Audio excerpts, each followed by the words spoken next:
Hi friends, ഇന്ന് ഞാൻ special ഡിഷായിട്ടാണ് വന്നത്. എന്തെന്നുണ്ടെങ്കിൽ ബസലക്കടുമ്പ്. നിങ്ങൾ കോഴിക്കടുമ്പൽ തിന്നിട്ടുണ്ടാവും, ബസലക്കടുമ്പ് തിന്നിട്ടുണ്ടാവും എന്നറിയില്ല. ഞാൻ ആദ്യമായിട്ട് ഉണ്ടാക്കിയത്. അപ്പോൾ അതെങ്ങനെ ഉണ്ടാക്കിയെന്ന് നോക്കാം. അപ്പം ഞാൻ എന്താക്കിയറിയോ, പൂങ്ങലരി പൊത്തി വെച്ചിന് രാത്രിയെ. പൂങ്ങലരി ആണെങ്കിൽ റേഷൻ കടയിൽ നിന്ന് കിട്ടുന്നില്ലേ, നമ്മൾ ചോറ് വെക്കുന്ന അരി, ആ അരിനെ പൊത്തി വെച്ചിട്ടുണ്ട്. ഇനി കൈറ്റെല്ലാം വെച്ചിട്ടുണ്ട്. ഇനി എന്താക്കാറുണ്ടെങ്കിൽ ഇല്ലേ, കരണ്ടിൻ്റെ അമ്മിയിലേക്ക് ഇട്ട് കൊടുക്കുക. പിന്നെ അരിനെ കരണ്ട് അമ്മിയിലേക്ക് ഇട്ട് കൊടുത്തിട്ടായിട്ട് ഉപ്പ് ഇട്ടിട്ട് ഇറക്കണം. നിങ്ങൾക്ക് വേണമെങ്കിൽ അരിപ്പൊടി എടുക്കാം. ഞാൻ അരിപ്പൊടി എടുക്കലില്ല, ഇറക്കലുണ്ട് അരിയെല്ലാം. പിന്നെ അതിലേക്ക് അരി ഇറക്കുന്നതിലേക്ക് ഒരു മുറി തേങ്ങ ചതച്ചത്, 1 സ്പൂൺ ജീരകം, 2 അല്ലി വെളുത്തുള്ളി, പിന്നെ ചെറിയ ഉള്ളി ഉണ്ടെങ്കിൽ നല്ലത്, ഇല്ലെങ്കിൽ നീരുള്ളി ഇട്ടെങ്കിൽ മതി. എൻ്റെ അടുത്ത് ചെറിയ ഉള്ളി ഇല്ലായിട്ട് ഞാൻ നീരുള്ളി ഇട്ടത് 1 കഷ്ണം. അത് നമ്മൾ ഈ അരക്കുന്ന അരപ്പിലേക്ക് ഇട്ട് കൊടുക്കുക. തേങ്ങയും ജീരകവും വെള്ളുള്ളി, നീരുള്ളിൻ്റെ 1 കഷ്ണം. ചെറിയ ഉള്ളി ഇട്ടെങ്കിൽ നല്ല പാങ്ങുണ്ടാവും. എന്നിട്ട് പാങ്ങിലിറക്കുക.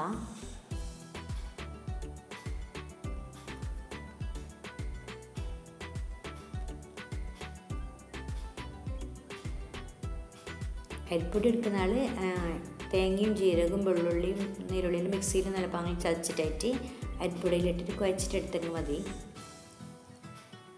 അപ്പോൾ ഇത് ഇറങ്ങിനവേ നല്ല പാങ്ങൽ ഇറങ്ങിയിട്ടുണ്ടെങ്കിൽ നമുക്ക് കലന്ന് പാരാം.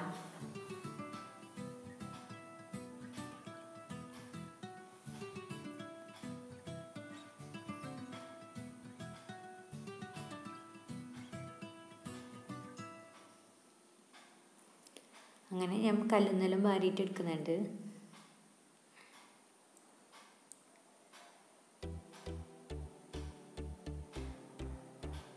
ഞാൻ കല്ലുന്ന എല്ലാം വാരിനവേ ഇനി കവണം. അപ്പോൾ അങ്ങനെ ഇനി കുറച്ച് ലൂസ് പോലെ ഉണ്ടാവും. നമുക്ക് പുതുക്കിയിട്ട് എടുക്കാം ഒരു പാനിൽ വെച്ചിട്ട്. ഇപ്പോൾ ഇതിന് നല്ല പാല് പുതുക്കി വെച്ചിന്. ഇനി നമുക്ക് ചെറിയ ചെറിയ ബോൾസാക്കാം,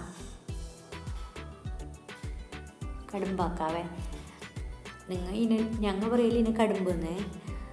ചില സ്ഥലത്ത് എന്തോ അറിയില്ലായിരുന്നെങ്കിൽ മന്തിപ്പാ കുഞ്ഞിപ്പത്തൽ അങ്ങനെ എന്തോ പറയലുണ്ടോലും. ഞങ്ങൾ പറയല് കടുമ്പെന്ന്. ഇനി ചെറിയ ചെറിയ കടുമ്പാക്കാം. ചെറിയ ചെറിയ ആക്കിയെങ്കിൽ നല്ല പാങ്ങുണ്ടാവും. ഞാൻ പിന്നെ ഒരു ദിവസം വലുതനാക്കിയെന്ന് തോന്നുന്നു, വലുതായിപ്പോയി.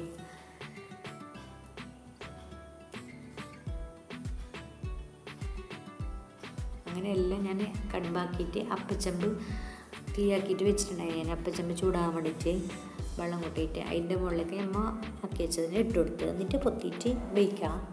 അങ്ങനെ ഈ കടുമ്പ് വേകുമ്പോൾ നമുക്ക് ബസല വറക്കാൻ പോവാം. ഇതിൻ്റെ മെയിൻ ഇൻഗ്രീഡിയൻറ്റ് ബസലയല്ലേ. അങ്ങനെ ഇതാണ് ബസല. നിങ്ങളങ്ങോട്ടെല്ലാം എന്ത് പറയലെന്ന് അറിയില്ല, ഓരോരോ നാട്ടിൽ ഓരോരോ പേരുണ്ടാവും. ഇനി ഞങ്ങളിവിടെ പറയൽ ബസളയെന്ന്. ബസലില്ല, പന്തലിട്ട് കൊടുക്കണം. ഞാൻ പന്തലിട്ട് കൊടുത്തില്ല, അപ്പോൾ പന്തൽ പൊളിഞ്ഞു പോയി. ഇതിൻ്റെ താഴെ തന്നെ ഉണ്ടത്. അപ്പോൾ ഇതിൽ ഞാൻ ബസലെല്ലാം അരിഞ്ഞിട്ടെടുത്തിന്. അങ്ങനെ ബസലേൻ്റെ ചപ്പലേനെ ഞാൻ കൈയിട്ട് വെച്ചിട്ടുണ്ട് ഇവിടെ. ഇനി നമുക്ക് എന്താക്കാൻ അറിയോ, ഇങ്ങനെ മുറിക്കാം. ഈ ബസലക്കറി കൂട്ടിയെങ്കിലേ വയറ്റിൽ നല്ല തണുപ്പെല്ലാം കിട്ടുമെന്നെല്ലാം പറയുന്നത്. എനിക്കിഷ്ടമാണ് ഇത് ബസല. ഒരാൾക്ക് ഈ ബസല ഇഷ്ടമുണ്ടായില്ല എന്ന് തോന്നുന്നു, എനിക്കിഷ്ടമാണ്. നമുക്ക് ഇതിനെ എന്താക്കാം, മുറിക്കാം, ചെറുങ്ങനെ മുറിക്കാം. കറി വെക്കുമ്പോൾ ഇതിൻ്റെ കോലൊരു സഭയിൽ ഇങ്ങനെ തന്നെ മുറിച്ചാൽ മതി. മുരിങ്ങക്കോലെല്ലാം മുറിക്കുന്നതൊക്കെ. ഇത് ഞാൻ ബസല കടുമ്പാക്കുന്നില്ല, അതുകൊണ്ട് ചെറുങ്ങനെ മുറിക്കണം. അങ്ങനെ ഇത് ഞാൻ ഇലയെല്ലാം മുറിച്ചിട്ട് വെച്ചിനി. പിന്നെ നമുക്ക് എന്താക്കാം, അതിനെ ഉപയോഗിക്കണമല്ലോ. ഒരു ചട്ടി എടുക്കാം. അതിലേക്ക് നമ്മൾ മുറിച്ച് വെച്ചിട്ടുണ്ടായ ബസലേൻ്റെ ചപ്പലേനെ ഇട്ട് കൊടുക്കാം.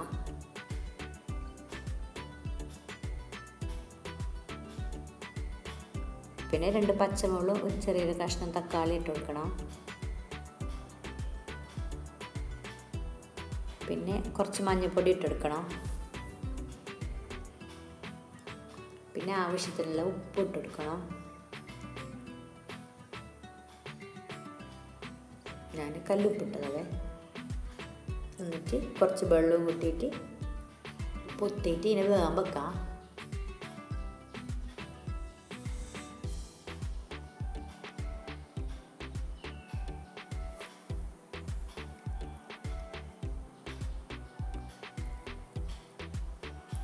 അപ്പോൾ ഇത് നമുക്ക് വേകുമ്പോഴേക്ക് നമുക്ക് ഇങ്ങനെ അരപ്പാക്കണമല്ലോ. അതിന് വേണ്ടിയിട്ട് ഒരു മുറി തേങ്ങ ചതച്ചത് മിക്സിൻ്റെ ജാറിലേക്ക് ഇട്ട് കൊടുക്കുക.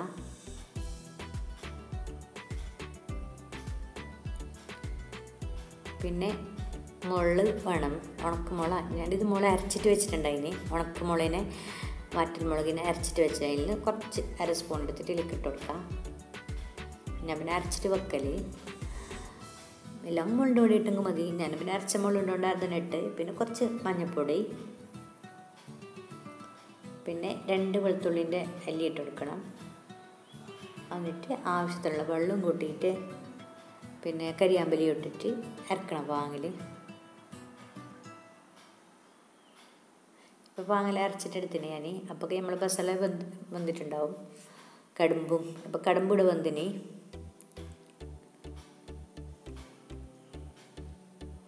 പിന്നെ കടുമ്പിനെ നമുക്ക് വേറെ പാത്രത്തിലേക്ക് മാറ്റാം. എന്നിട്ട് ബസല നോക്കാം. ബസലയും പാങ്ങിൽ വെന്തിട്ട് പിന്നെ ഇതിലേക്ക് അരച്ച് വെച്ചിട്ടുണ്ടായിട്ട് തേങ്ങേൻ്റെ കൂട്ട്, തേങ്ങയും മഞ്ഞൾപ്പൊടിയും മുളകും എല്ലാം കൂട്ടിയ അരപ്പിലേക്ക് കൂട്ടി കൊടുക്കാം. എന്നിട്ട് പാങ്ങിൽ മിക്സ് ആക്കാം. ഉപ്പെല്ലാം നോക്കണം, ഉപ്പെല്ലാം പറ്റിയിട്ടുണ്ടാകും. അങ്ങനെ ഉപ്പെല്ലാം തേഞ്ഞിട്ടെങ്കിൽ ആദ്യം ഇടട്ടിട്ടായിട്ട് എന്താക്കാം, നമ്മൾ വേവിച്ച് വെച്ചിട്ടുണ്ടായിട്ട് കടുമ്പ് അത് ഇതിലേക്ക് ഇട്ട് കൊടുക്കാം. മസാലേൻ്റെ ചാറിലേക്ക്.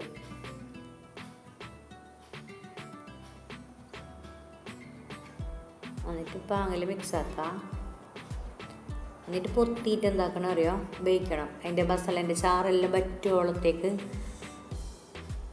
പൊത്തിയിട്ട് വേവിക്കണം. അപ്പോൾ നല്ല പാങ്ങിൽ ചാറ് ഈ കടുമ്പിലേക്ക് പിടിക്കും. കോഴിക്കടുമ്പിലാക്കുന്ന പോലെ തന്നെ.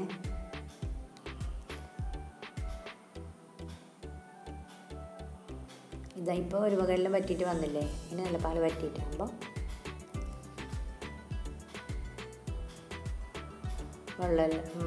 അരപ്പെല്ലാം കടുമ്പിലേക്ക് നല്ല പാല് പിടിച്ച് നല്ല പാങ്ങുണ്ടാവും. ഈ ബസല കടുമ്പ് തിന്നാൻ ഒരു വെറൈറ്റി ടേസ്റ്റ് തന്നെ. അപ്പോൾ ഇത് നമ്മൾ കടുമ്പിടെ റെഡി ആയിന്. പിന്നെ നമുക്കൊരു പാത്രത്തിലേക്ക് മാറ്റാവേ. നിങ്ങൾ ഇതുവരെ ആക്കിയിട്ട് നോക്കി ടാങ്കിൽ എന്തായാലും ആക്കിയിട്ട് നോക്കണവേ. എന്തോ ഒരു പാങ്ങുണ്ട്, ഒരു വെറൈറ്റി ടേസ്റ്റ് ഉണ്ടെങ്കിൽ എല്ലാവർക്കും നല്ല ഇഷ്ടപ്പെട്ടിട്ടുണ്ട്. ഞാൻ ആദ്യമായിട്ട് ആക്കിയത്, എനിക്ക് ഇഷ്ടപ്പെട്ട് ഇപ്പോൾ 2-3 പ്രാവശ്യം ആക്കി.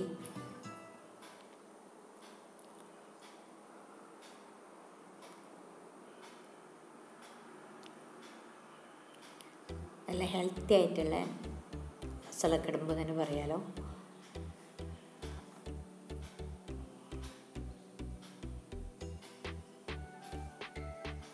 ഇത് ചൂട് തന്നെ തിന്നണവേ. അപ്പം നല്ല പാങ്ങുണ്ട്. തണുത്തിട്ടാവും അത്രയും പാങ്ങില്ല, ചൂടോടെ തിന്നണം. അങ്ങനെ നമ്മൾ ബസലക്കടുമ്പ് ഇടാൻ റെഡിയായി. അപ്പോൾ എൻ്റെ വീഡിയോ ഇഷ്ടപ്പെട്ടിട്ടുണ്ടെങ്കിൽ ലൈക്ക് ആക്കണം, ഇഷ്ടപ്പെട്ടിട്ടില്ലെങ്കിൽ ഡിസ്ലൈക്ക് ആക്കണം, പിന്നെ കമൻ്റ് ആക്കണം, സബ്സ്ക്രൈബ് ചെയ്യണവേ.